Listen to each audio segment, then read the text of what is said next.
Keoken Interactive invited us to their office to talk about their games. So exciting! How important is it for indie devs or devs in general to work together with content creators? I think in the past years that has increased in importance. What I particularly find interesting is most people tend to go to the bigger streamers, but funny enough is that the tight-knit communities that are all around streaming places, so it doesn't necessarily have to be a big streamer, can make a lot of impact on like what people think of the game or maybe try it out. So I think it became a lot more important, and especially against the old form of media. Wouldn't say it's unimportant because there's a lot of things you can still reach with that, but it's just changing slowly over time. As a content creator, what do you think is the best way to getting content with developers? If you're streaming or you make videos about something or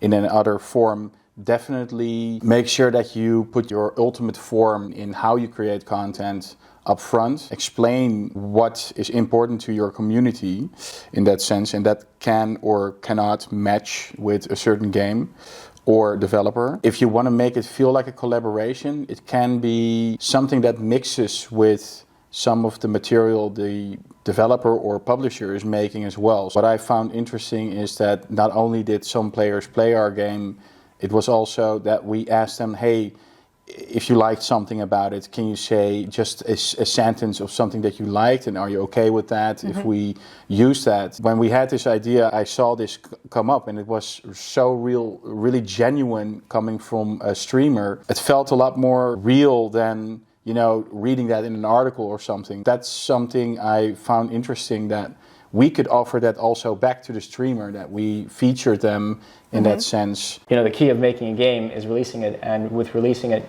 I think you need production. Somebody to say, okay, now it's good enough. This is the planning. This is when we've reached this certain stage in development, and it's good enough to release to the public. So how do you decide when you're at that stage? We have different phases in the project, kind of different milestones that we go through, and naturally you end up with results in your product that you can kind of measure against those goals. I think for Deliver Us the Moon, our debut game, it was like 5-6 hours, depending on how fast you are as a player, of course. Yeah. But for Mars, we definitely wanted to go a little bit further in terms of game length. I think we targeted like 7.5 hours or 7.5 hours. I think we pretty much made that happen by starting out with a horizontal slice of the game. So, you know, creating everything in white box, as dirty and quick as possible, just to kind of get all the environments and all the levels in that the player will go through, right, from start to finish.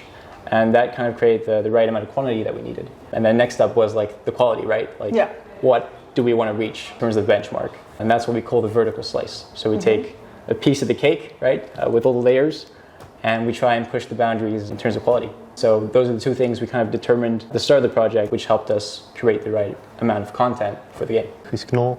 I'm an intern at Keoken Interactive. I've been here for 4 or 5 months now, between 4 and 5 months. I do game design. So what kind of study do you do? HKU in Utrecht. It's also for games. I do game design as well as a study. What is your best memory of working with Keoken? Some moments just with working with the team, like it's just some very fun interactions or fun like sitting in one room together and like designing a thing on like the whiteboard, and everybody just sitting there and giving input and then like scribbling on the whiteboard and stuff. I don't know, I love that type of stuff. Maybe because I'm a designer as well, but I really enjoy like the designing process together with people. So I think like that's one of my most fond memories, of just sitting there with the group of people and talking about it and writing the things down and, you know, spitballing. What I always try to do is I try to join most content, if it's through a comment or through a live chat. I think it's important to just drop in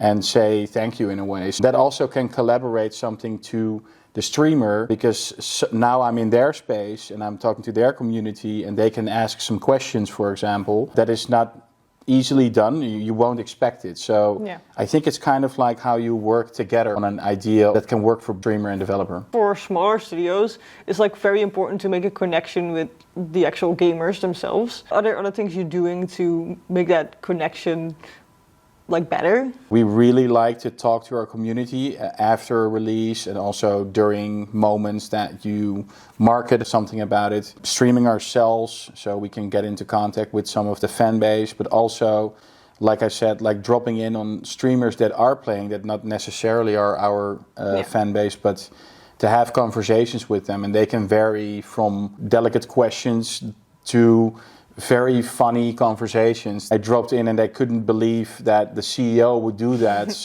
And I said, but it is actually me on the Keoken account. Yeah, that's what every marketeer would say. But it was actually me. And I said, well, if you ever walk into me on a conference, tell me, and I'll tell you that it was me. Actually, that happened. Yeah, they were very surprised. I'm Sander van Zanten, and I am audio director at Keoken Interactive. And for the past 6 or 7 years, we've been working on Deliver Us the Moon, and after that, Deliver Us Mars, together with Buzz, excellent sound designer here. I had the pleasure of handling the audio for this game. So what did you do? Like, did you do music or sound effects, or can you tell a little bit more about that? Sure.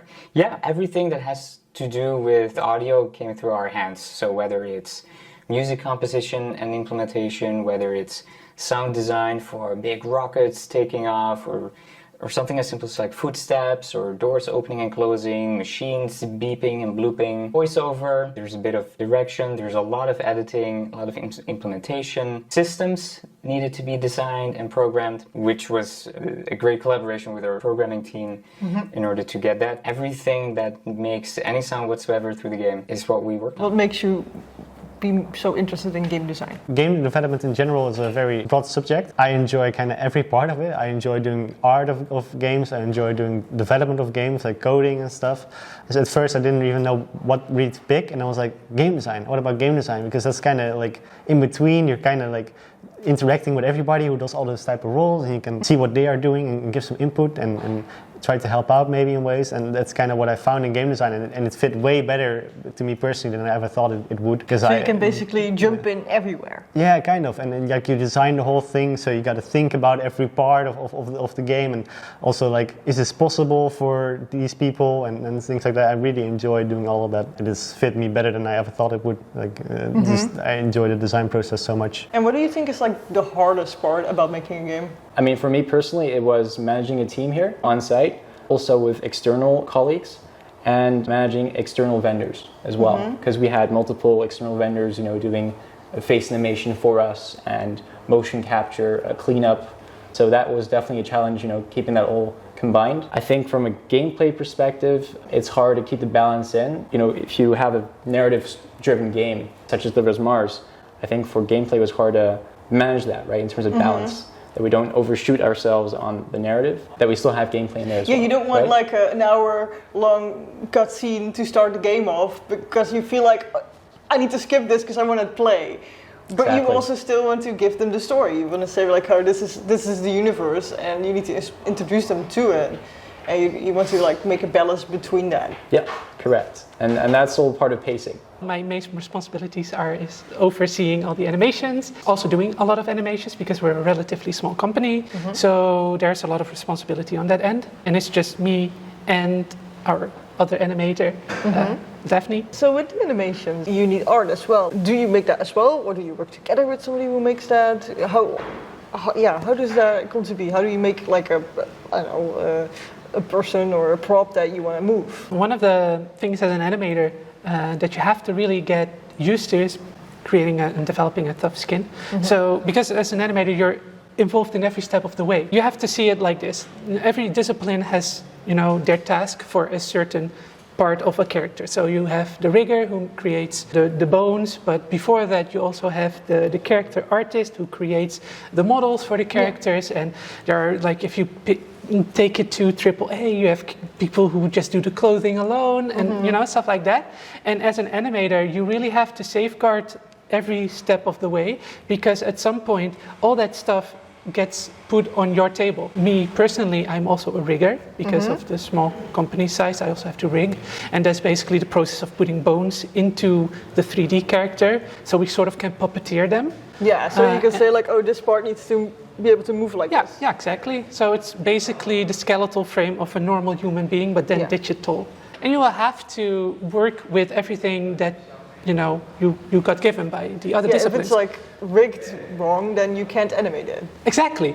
Right, and that's definitely, like you mentioned a funny thing here, like riggers and animators always have to work together. So it's definitely a process of iteration. So 9 out of the 10 times it will come back to the rigger and say like, well, I really wanted to do this. I really wanted to extend the jaw open for a certain shot, and I really want to have that flexibility. So at some point you have to say to the rigger, like, yo, can we please put this in? That's something that can like happen naturally, but at some points of the stages, so for example when the character is being created, it's always a good thing to just talk with the character artists to make sure that some things that they want to create, actually you actually say, well, this is easy to do and this is going to give a lot of challenge, and that's a little bit of scope management that you have to do beforehand. I remember that I read a lot about Kickstarter and also very successful Kickstarters. I was like, okay, so it is going to take a lot of work to make sure that this goes well, because we were very green.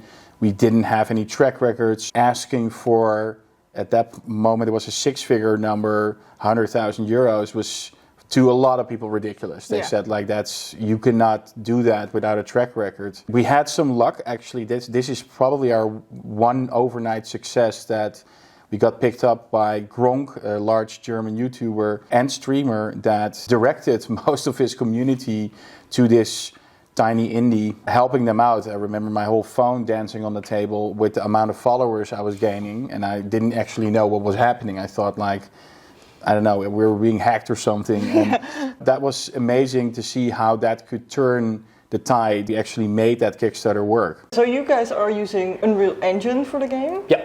Is there a specific reason why you chose for Unreal Engine over other engines? I think if we look at the engines nowadays, you know, a lot of companies, they have like their own proprietary engine. So they make their own engines. And that's, I think, the industry standard for a very long time. But I think what helps us with Unreal Engine is that it's, you know, very community driven. There are a lot of people using it.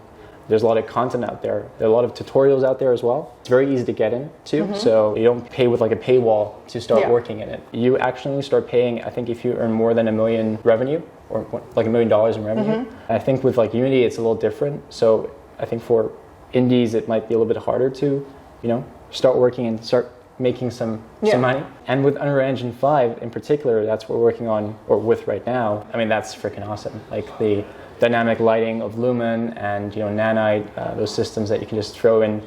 It allows artists to kind of be creative and not focus on the optimization part as much. Yeah. Ayla, your companion, she sounds robot-y and cutesy. That is actually the sound of my cats. It's not a robot at all. It's not even synthesized. It's really just my cats processed and mangled in all sorts of manners in order to create that sound. One of the hardest things to animate is a believable performance with the humans, especially in terms with we go to space, spoiler alert, and you have to interact with your co-astronauts. Yeah. And sometimes tensions rise, or, you know, you have these moments where they interact with each other and they sometimes touch each other physically. That's really a hard process to animate on yourself. So there are 2 disciplines, maybe more, but for the sake of simplicity, I'll just keep it at 2 disciplines in the line of animation. You have recorded shoot, which is mocap, a PCAP, mocap, and you have hand-keyed animation. So hand-key animations are games like, for example, the older PS1, PS2 games, you know, those are typically hand-animated, or like cartoony games like Ratchet and Clank, you know. There is a certain art style to that animation where you just can't do that with a real human being. So they push those boundaries by animating it with just simple frames in a computer software. And the approach that we did was motion capture, which made our lives uncertain elements a lot easier, you know, in terms of like physicality, like 2 people working together, touching each other. For example, I'm really angry with someone and I want to push them. If you have that on a pre-recorded mode, like what you can do with mocap, that becomes easier. But I would definitely have to say that there are some moments where we wanted to do some handcrafted things, and those were kind of tough to tackle. We saw that there were so many people started to follow us, and instead of sitting still and do nothing, we were like, wait, these people are excited to see our response in a way. So I remember ghetto rigging something of a setup that could stream something. I turned on the stream and people saw our responses. And because this streamer, Gronk, was also planning on a special stream for us, especially nearing the end of the campaign, it was super strange. We didn't have direct contact, but in a way we responded through our stream to our live stream on that moment as a team to what they were doing in their stream. And that was a magical moment where we didn't directly talk to each other, but we knew this was working. That is also when we realized this is something we should use and do in our strategy as a company and as a game developer. Like this part in Delivers Mars where you're flying to the space. Yeah. You can't do that. Like Exactly. you can't motion cap that. Yeah. So is that all like hand animated? Initially, I said to the guys, we're just going to do handcrafted zero-G motion. For example, you are in the ship and you have the characters unstrap from their belts and they go to their sleeping quarters, right? Yeah. Initially, I said, oh, that's easy. I just put some poses in and I'll let the character move from A to B, right? I can just hand key that.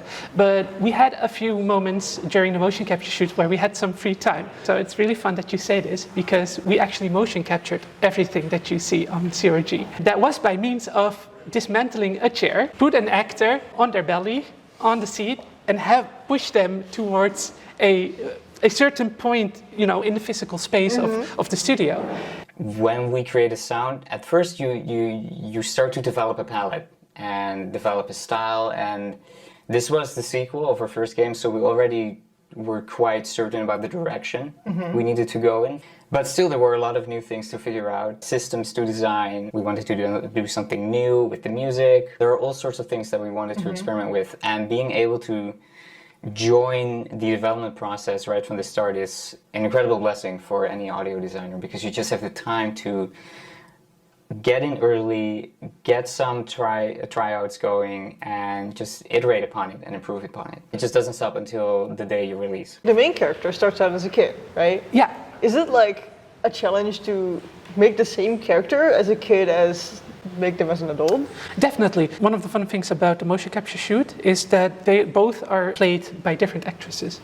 So you have Elise Chappelle, amazing actress for adult Cathy, we call her adult Cathy, and you have Louisa for child Cathy. Even though in body performance they could match quite well because they are professional actresses, right? They can make that translation quite well. But face animation is a bit different, right? Because the characteristic, the manneristic, and even like the whole mimicry of a child is totally different from an adult. They're way more expressive and stuff like that. And of course, there are gradations between children and how they are, but the character profile for Cathy kind of fits for her to be more expressive, be more childlike. This adventurous and wondrous thing that we wanted to instill in her. For us, it was definitely harder to do as opposed to an adult, because for an adult, you can imagine, I could just put a mirror next to my screen. That's what I typically do for facial animation, to see how my own mimicry is and how I can translate that to the character. But I'm not a child, right? No. So the translation of children is very differently. But luckily, Louisa was really a good actress in that sense that she could really nail it. But yeah, next to that, we really had to get a lot of references to see like how does actually a child, you know, behave. Typically in games, you see that often, that sometimes it's hit or miss. Yeah. So that was really a challenge. Yeah. You were working with Unreal Engine 5 now.